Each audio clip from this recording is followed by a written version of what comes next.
Hi friends, ఇది మామిడికాయల సీజన్‌గా friends. మామిడికాయలు అయిపోతే మళ్ళీ మనకు మామిడికాయలు దొరకవు కదా! మనం మామిడికాయలు తెంపేటప్పుడు చెట్టు నుంచి కింద పడిపోయిన మామిడికాయలు అన్నీ ఒకేసారి తినాలంటే తినలేముగా ఫ్రెండ్స్.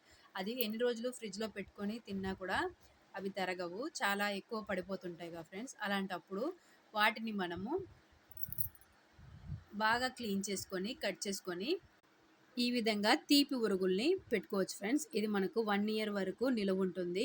అంతేకాకుండా సీజనల్ అంతా తినాలి అని అనిపించినప్పుడు ఇది మనం బాగా ఒక 4, 5 డేస్ ఎండబెట్టుకొని ఒక స్టోరేజ్ డబ్బాలో స్టోర్ చేసుకొనుంటే మనకు 1 ఇయర్ వరకు తీపి మామిడికాయలు తిన్న ఫీలే ఉంటుంది ఫ్రెండ్స్. ఇలా పగిలిపోయిన మామిడికాయల్ని ఎవరికిచ్చినా కూడా తీసుకోవడానికి ఇష్టపడరుగా ఫ్రెండ్స్. అందుకోసమనే వాటిని తినేయలేము, అటు పడేయలేము కాబట్టి మనం ఈ విధంగా స్టోర్ చేసుకొని పెట్టుకోవచ్చు. మొత్తం కట్ చేసుకోవడం పూర్తయిపోయింది ఫ్రెండ్స్. ఇప్పుడు మనము ఎండలో ఎండబెట్టేసుకుందాం.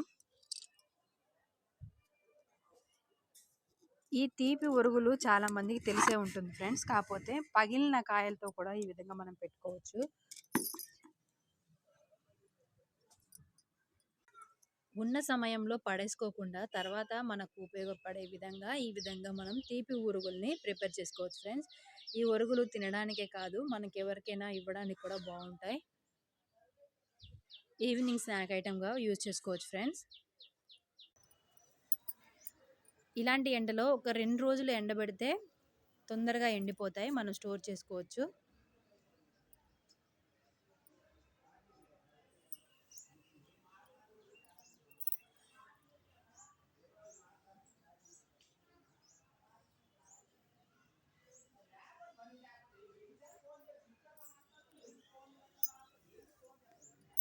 మనం 1 ఇయర్‌కి సరిపడా పుల్లటి మామిడికాయలను తెచ్చుకొని ఈ విధంగా ఒరుగులుగా ప్రిపేర్ చేసుకుంటాం కదా ఫ్రెండ్స్. అది ఏ విధంగా 1 ఇయర్ వరకు మనకు ఫ్రిడ్జ్‌లో కానీ ఎటువంటి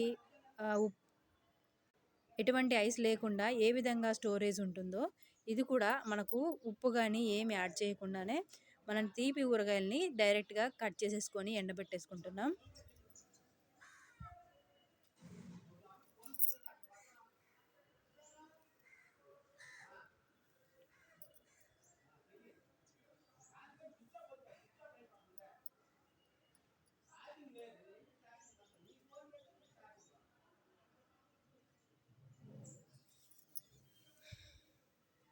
సింపుల్‌గా, ఈజీగా ఈ విధంగా మనం తీపి ఒరుగుల్ని ప్రిపేర్ చేసుకోవచ్చు ఫ్రెండ్స్ ఇంట్లో.